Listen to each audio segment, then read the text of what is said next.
Let's go!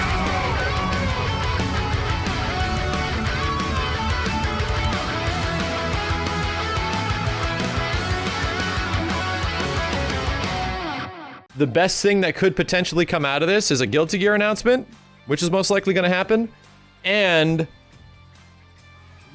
a discussion about rollback netcode.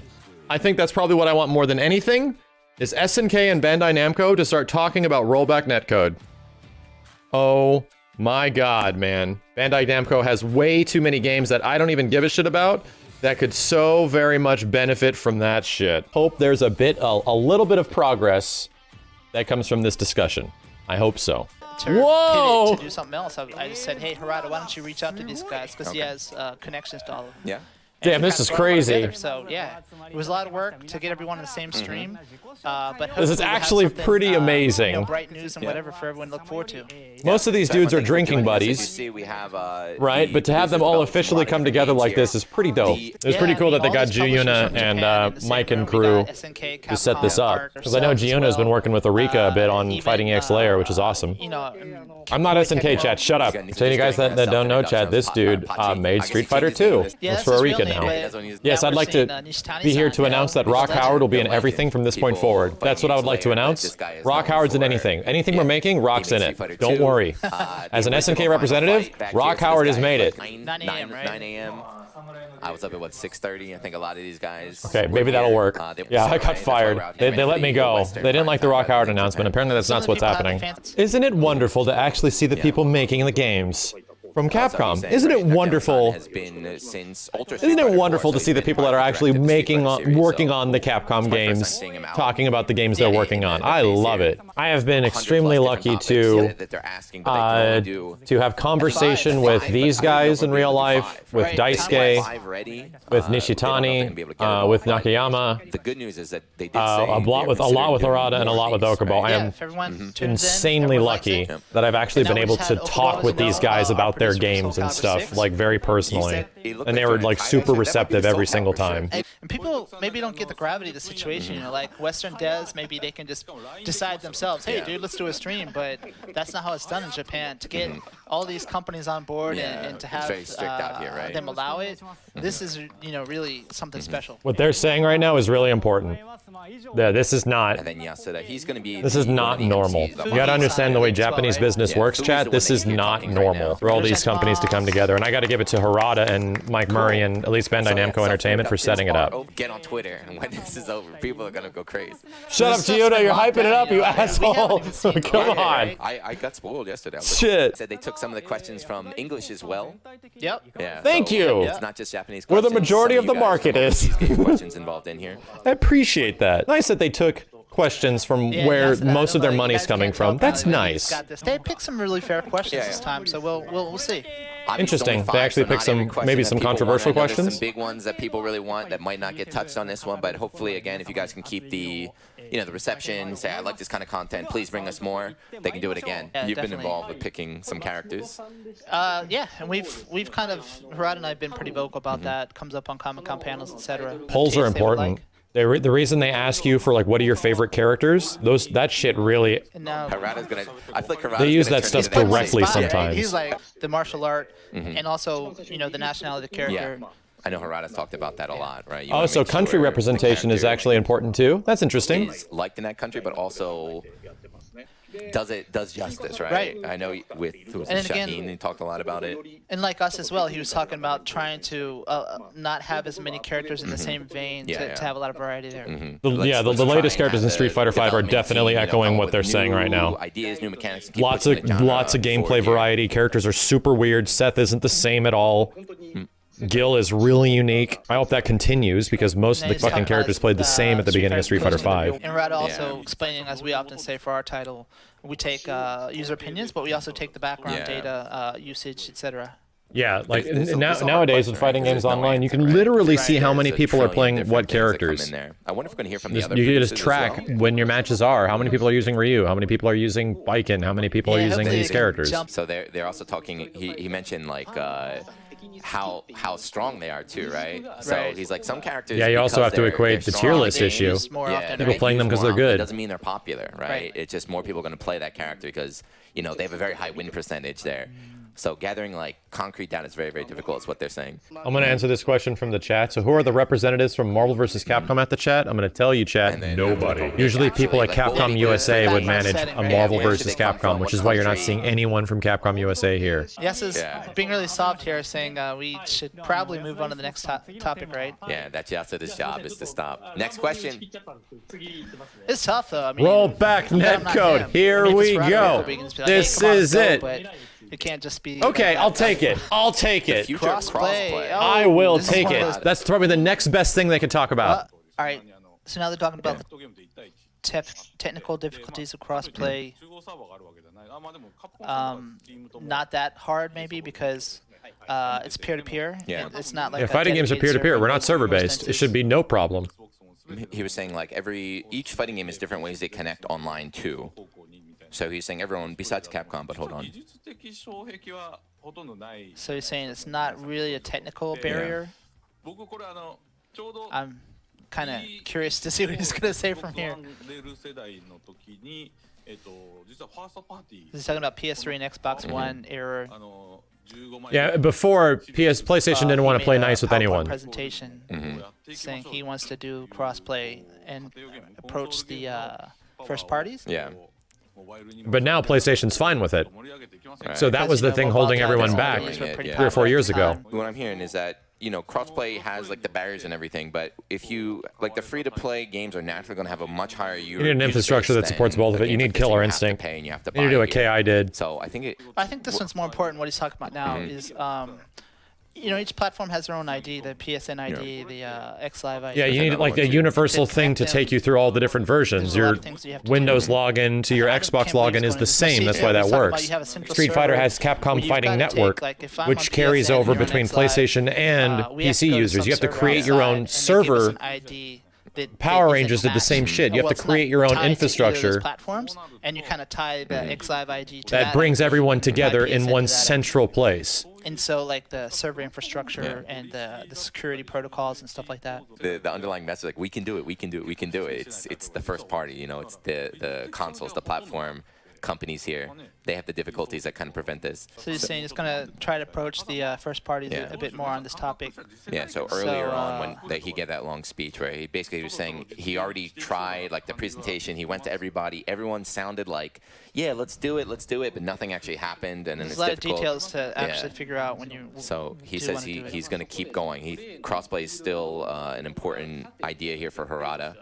So he's going to keep going. Here's what Dice has to say about it, because none of the Guilty Gears are, none of Arc System Works games are crossplay. Obviously, from the publisher's standpoint, it's not the best to have our audiences split. Yeah, they definitely want crossplay because good. They keep all the users together. But what he mentioned is good. Something about the devices. To hear Daisuke saying that, that's really good. So they're talking about we got to do driver updates and all that on our side to make sure they all work. Oh yeah. This is also kind of a big issue with a lot of Japanese fighting games. I forgot about this. Manufacturers are going down as well. Or sometimes some sticks won't work on certain fighting games. We're entering the era where we've already. And then moving into the next generation, are we going to allow old sticks? But to work on the new one. With maybe arcade controllers are slowly getting phased out. Now Harada says, Nishitani, say something. All right, Nishitani, go ahead.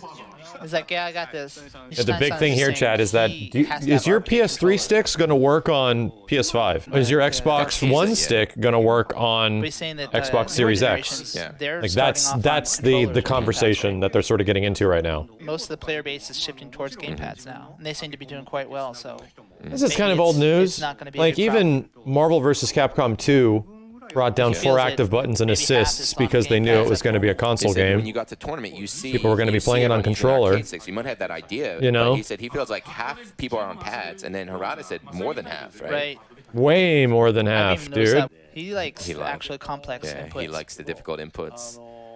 So that's a merit of the arcade controllers. Complicated inputs are still all over the place in Strive. I mean, they didn't make supers easy to do. They're still half circle back forwards. For a lot of people, that's super intimidating. You gotta remember when Terry was announced for Smash and they saw a quarter circle back, half circle forward, they were like, "What?" Like their minds melted. And then they do it and they realize it's actually not that hard. And he's talking like maybe even you should have different formats. I like disagree with that. one allows like anything with your tool, but we know all about this, right? The sentiment.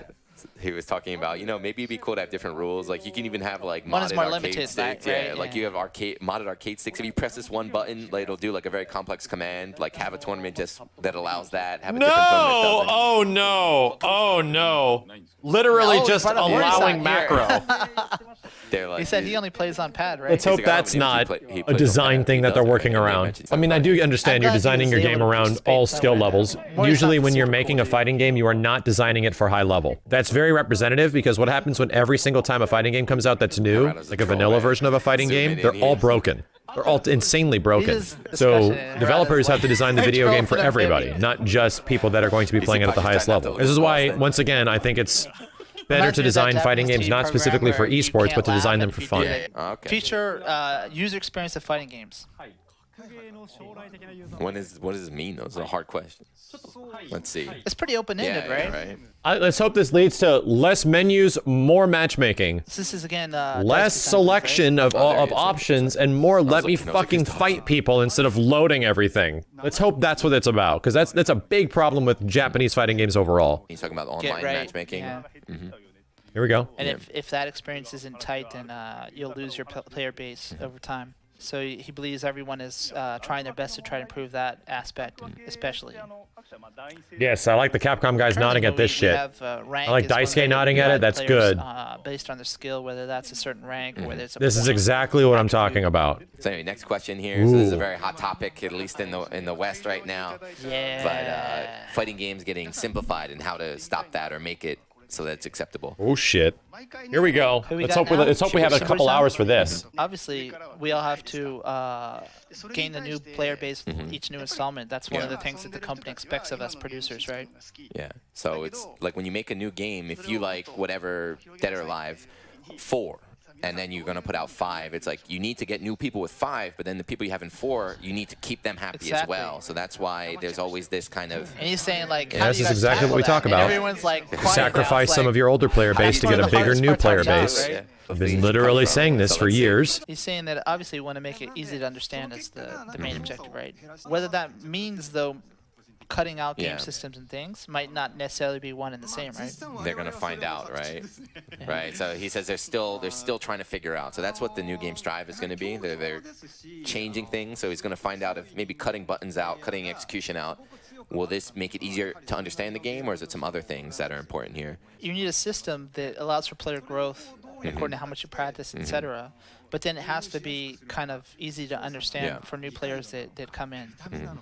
So it doesn't mean it's easy, right? It means that it's easy to understand what you need to do, right? Yeah. Not just gameplay too. Easy barrier of entry, difficult skill ceiling. Like just the best kind of fighting games are the ones that support that. If new players can see what the game system's about and it's easy to understand, but at the same time it looks something like something that's awesome that you want to do yourself, then it doesn't really matter if it means cutting systems down or not. Maybe you don't need to do that. Maybe you don't need You're it. just If saying it's that's fun, not if it's good. the goal. That's just one method to try to achieve that, right? But Tekken actually fits this very well. It's very easy to jump into Tekken in a game like Soul Calibur, just hit buttons and cool shit happens. It's very easy. But the skill ceiling for these games is insanely high. So Pachi's gonna talk about Grand Blue now, because Grand Blue has like the cooldown system. It's very Smash Brothers is a perfect example as well. But yeah.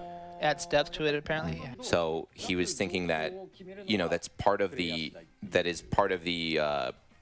difficulty of a 2D fighting game is being able to put out those key moves in the key situations. So what was the point? What was the point of having a simple input in there? So he's saying, we're going to have the cooldown system so you can put it out whenever you want, but you have to choose the proper time. Right. Even though it's one button. And then it becomes more about timing and less about the cooldown is heavier. Execution, which is still execution. Timing is a huge part of execution. It just takes away inputs. And I will say, just to echo what some of these guys are saying, I've always had an issue with double inputs, like double fireball motions in some games. On the left side, I'm okay, but on the right side, I've always been terrible. It's one of the things that got me into the Versus series because they made inputs just one motion with multiple buttons. And I was like, oh, I could finally do things on the right side now. Even when I practice it, I always sucked at it. I think he's saying that, right, that it's not just the input, right? Yeah. I mean, there's a lot of things that skill levels you and can't stuff. overcome against a more experienced player. Well, just understanding of spacing, basic understanding that you can be punished. again, this People don't get that. Difficult. People don't This get is that not things like are an unsafe. easy Like these are answer, things right? that are There's just no come very clear, unnaturally to how do people we simplify the that are game? just Like, picking get up more fighting people in games. They there, expect that if I hit the or, buttons like, as how fast can as I we possibly actually- can, I should get results. So This is they coming get, down like, to really involved in the tutorial. game. How to actually show your people, your audience how to play. So Yes is cutting them off to go to the next topic because This we're. question is like a 3-hour. Yeah, I was about to say. Oh, this stuff isn't something you can do in This like 5 to 10 this minutes, topic, right? I want them to talk for 3 hours. I want everyone to get 20 minutes. But that's it for the discussion corner, guys. Oh, Shit. we ran out of time? Yeah, I told you. Wonder what the ones we missed were. I don't know. I But wonder. hopefully they'll do it again.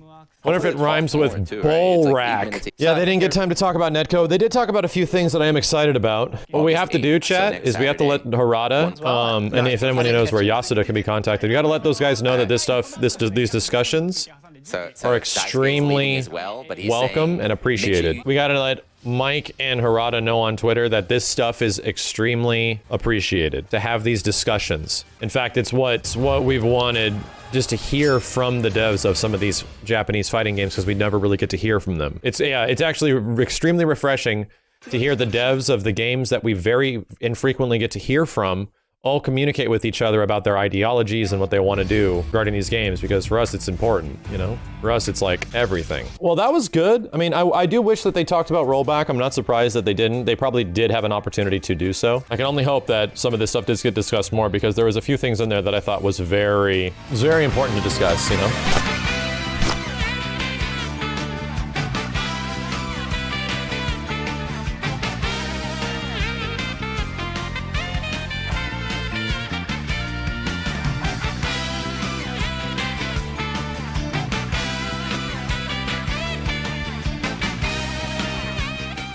Because of just the current circumstances, people have been asking for improvement in the online experience, Everyone's right? stuck at home, right? You know, it would fix the packet loss issues that rollback. occur He said within that. a He said that. Wi-Fi connection? I wonder.